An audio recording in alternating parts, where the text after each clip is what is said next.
So, the SATs.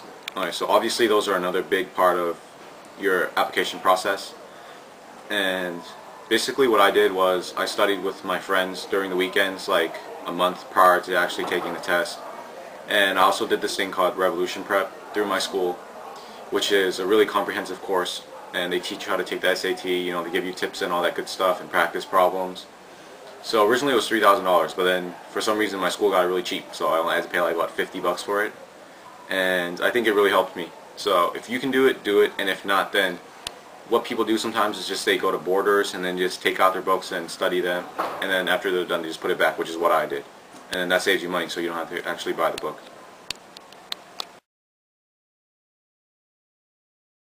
Another option you can take for standardized testing is the ACT. ACT is scored out of 36, and the nice thing about the ACT is there's no penalty for guessing, versus on the SAT there is. So personally I took the SAT and the ACT, and I did much better on the ACT because I'm science oriented, and there's a section for observing graphs and like getting data. So if that's something you're into, you may want to consider the ACT instead. It's also offered less times and in less locations, so that might be also something to consider if you're in crunch time and you need to have a score to give to your school. So for between the ACT and the SAT, the way I knew that I did better on the ACT is they actually have conversion charts that a lot of schools use. And they can be like, oh, a score of 2100 in an SAT is equal to this on an ACT. So a lot of times you can take either or. Some schools require one or the other, and they just take the best out of both. But you should also realize that some schools don't take the ACT, so it's important to know the admissions requirements of the school you're planning to apply to. So in addition to SAT 1s, which Stanley already talked about, there's also such thing as SAT 2 subject tests. So these are more specific subjects that you can take, and they're separate from the SAT 1, but most colleges consider them. Currently the UCs do not require SAT 2s anymore, but in order to be a more competitive applicant, we recommend that you also take them.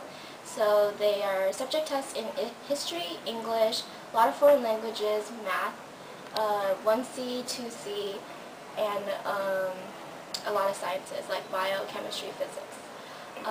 What I did personally was that I took U.S. history, English literature, and math 2C, because some of the private colleges that I wanted to apply for asked for 3. So what you should do is look into the websites of the colleges that you're looking at, and like see how many they require, if they require any, and which ones you should take depending on your own skills and interests. So in order to prepare for SAT 2, there's many ways they can go about doing it. I think for most students they usually take the SAT 2 after they've already completed the course. So for example, if you're taking U.S. history in like sophomore year, then if you might consider, taking SAT 2 U.S. history like towards the end of the year. I think the last one is like in June. So you probably get like, a lot of preparation throughout the year, and then in addition to your own preparation maybe at home, like taking practice books and like working on those, or I think there's also like classes that you can take to prepare you even better for the test.